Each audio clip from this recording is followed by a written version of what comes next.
last one of the year, 52 videos, one every week for a year. Pretty chuffed by that fact. But I am going to carry on making the videos. It's not the end, it's the start of a next batch. I think they've got a lot more to kind of talk about, and what I'm going to be planning on doing for the rest of this year in 2019. But anyway, it does seem like the right time to kind of wrap up what this year's kind of meant to me, and I've learned a lot, learned an awful lot about myself and about the way I operate and what makes me happy and what gets me down, and generally what, not just triathlon, but generally just kind of family and friends and being creative and all those things mean to me, and they mean a great deal. So I've been watching back the videos, at least some of them anyway. I've got about 15 weeks in, but obviously I go back to that first one and look at what my plan was, and I have to kind of consider the things that I wanted to set out and do, and I haven't achieved all of them, obviously. Probably the most obvious one being that instead of being 76 kilos, I'm about 102 kilos now, which is about 10 kilos more than when I started doing the videos. But there are good reasons for that. Not all of them excusable, but there are good reasons for it. Primarily the main issue being the fact that I wasn't expecting the knee injury that I started the year off with to last me, well, until now. It still isn't fixed. And as you can see from this chart, I've had some ups and downs in terms of chest infections and illnesses. That first block where I was losing my training was entirely down to a chest infection that resulted in me having 3 lots of antibiotics and a chest x-ray before I could start training again. And that second block is where my knee was just too painful to be able to train. But I have made some kind of good training progress over time, but the weight is obviously one of the key problems with my goals that I'd set out to do. So this time next week I'll be heading over to Swansea to do the Swansea Triathlon. It's only a sprint distance, but I haven't actually completed a triathlon for over a season. I didn't complete one last year. So that's my main goal really for this this year, is to get through that triathlon and then spend the next few weeks, bearing in mind we're going to Amsterdam in the middle of it, getting myself in a position where I can primarily run the 10k at the end of the Cardiff triathlon, because I think that's going to be my biggest challenge, is actually running that 10k. It's not going to fit in this space. Man, spaces at the pool are just so tight. I'm going to go in here. So that's my primary goal, to make sure that I get through these next 2 tries in June. And then I've got a plan for the rest of the year, which I'm going to talk about possibly in another video.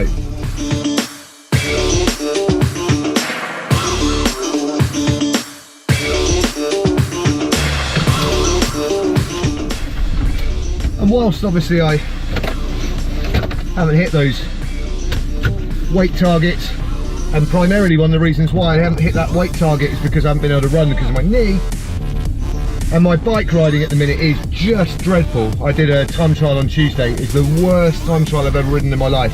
I've ridden it quicker on a road bike just for fun, but I had a number pinned on my back and rode it slower on my TT bike. Anyway, so whilst the run and the bike obviously aren't where they should be, obviously I have got some performance gains in the swimming. I'm swimming faster than I've ever swum before in my life at the moment, and I'm really loving the swimming at the moment too. So during June I'm planning on doing the 800 metre swim that I'm trying to swim under 13 minutes. I think I'm well on track to be able to do that. One of the other things that I've learned as well, which was slightly unexpected, is just how much my friends mean to me, in terms of my triathlon friends and my running friends and my swimming friends. They mean the absolute world to me. And I mean, I've just got out the pool now and I bumped into 3 people, had a good chat to them, I know them really well. One of them's pregnant, she's having a baby in 3 months time, having a catch up with her. And Tim, who swims open water, he's a crazy guy, swims all year round. And you know, just that stuff is more important to me than I ever realised. And obviously I realised that when I couldn't run, when I was really ill, I realised the importance of all my friends and the people that I interact with, and how important it is to kind of have, how many times have I said important? Just how vital it is to have those people around you, which is nice.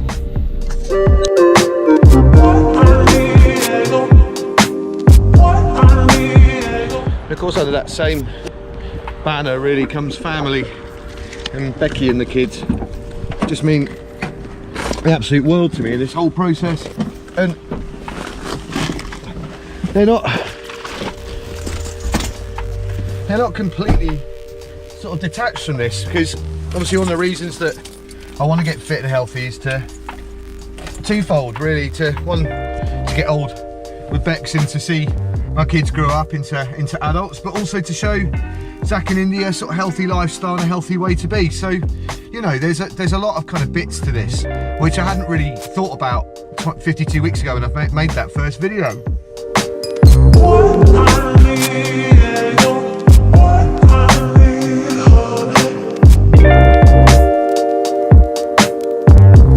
Looking back on these videos, I've realised that riding my bike is something that I was doing quite a lot at this time a year ago. I've got up to video 15 and I was riding in quite a lot at that point, but then obviously it got into the winter, and I have to admit I really have kind of been put off by the winter riding. It's so miserable riding in the dark and riding home in the dark and riding in the cold and wet, and then having to change your clothes and get showered and then put on kit to ride home. It's pretty miserable, it's pretty grim. I don't enjoy it, so I think I'm gonna, rather than forcing myself into a corner and trying to make myself ride in the winter, I'm going to come up with a slightly better plan of using my cross bike. And that's another one of the reasons why I think I stopped riding, is I had a crash on my cross bike on the way into work, which was pretty insignificant, but it did kind of hurt my shoulder a bit and did knock my confidence to some degree, and just took the pleasure out of riding into work and back. But it is something that I've started doing again. I rode into work on Tuesday this week, and then I went and did the time trial afterwards. So I think I rode about 70 or 80 kilometres that day. Terrible time trial, worst TT I've ever ridden on that course, but you know, I can forgive myself that for being out of shape and having ridden into work and back that day. And then I rode into work today, and this happened. Just as I was thinking how lovely and lucky I am to ride to work, my bike throws a wobbler on me. I can't change out of the big sprocket on the cassette. Looks like I'm gonna have to ride to work in the big and small ring only, and stuck in the big cog at the back, which is less than ideal. But I did get in, and hopefully I'll get back fairly soon. But yeah, riding my bike is definitely something that is going to form sort of section 3 of my goals, which I'm starting to think about moving forwards for the rest of this year to achieve what I wanted to set out, what I set out and wanted to do. But riding my bike is definitely going to be part of that. I do love bike racing though.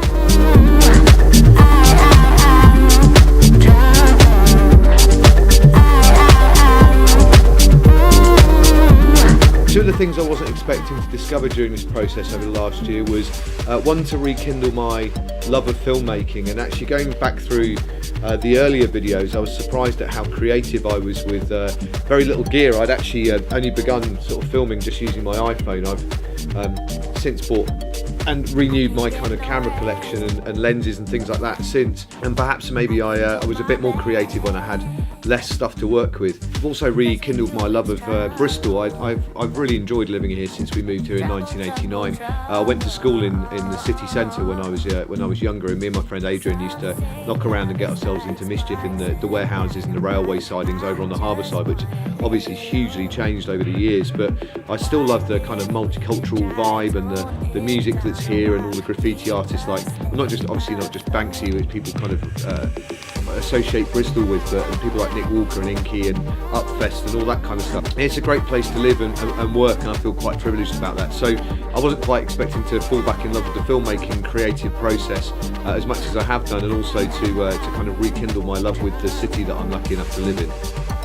So I've had a really good week of training leading up to this race. I've managed to get out for a couple of runs, one just a really slow, short run, and another one actually managing to try and get a few efforts in, which, you know, it is what it is at the minute. It's not fast really, but they felt pretty strong and it felt quite good. I've been out on the bike quite a lot this week. I think I've done about 5.5 hours, and they've all been outside and not on the turbo, which has been really enjoyable because I quite like getting out when the sun's nice. Obviously I've managed to get 3 swims in this week. I haven't got in the lake because they've got this horrible ragworm infestation at the minute, which apparently is gone, which means I'll be able to get back in the lake next week. But I draw the line at swimming with ragworms whilst they're breeding. And so in total it's been about 8.5 hours of training, and I feel pretty strong off the back of that. To be honest with you, the Swansea Triathlon is just going to be what it will be. I'm looking forward to getting out there and actually completing a race. I hope that it's the case that I'll be able to do that, but we'll just wait and see. Try and build ready for Cardiff, my main issue obviously being the long run at the end of it, and we'll see how we get on from there. Anyway, that's enough of my waffling. I've been going on too much this week, so I'm going to do an extra special video early next week outlining what my goals are for the next year, or for the rest of this year anyway. But for now, thanks for watching. Here's to another year of getting a bit faster, a bit fitter and a bit happier. I just wanted to say a really big thanks to those of you that have watched a lot of these videos. Some of you have watched pretty much all of them and dropped me messages over the year, and it actually has meant quite a lot. I've been surprised how enjoyable I found the process of communicating with some of you and getting some ideas off of some of you, and that some of you dropped some messages to say that it's actually helped you out a little bit, which is also really exciting and encouraging, because that's all part of the journey. So a huge thanks for watching. I appreciate you putting up with some of the stupidity and some of the crap filming over the weeks, but it's been a fun and interesting journey, which really this has just been the first part of for me. If you want to see what's going to happen between now and the end of 2019 and what the goals are, hit the subscribe button that's here, and if you're interested in watching any of the videos that I previously made, click on here, and have a good week.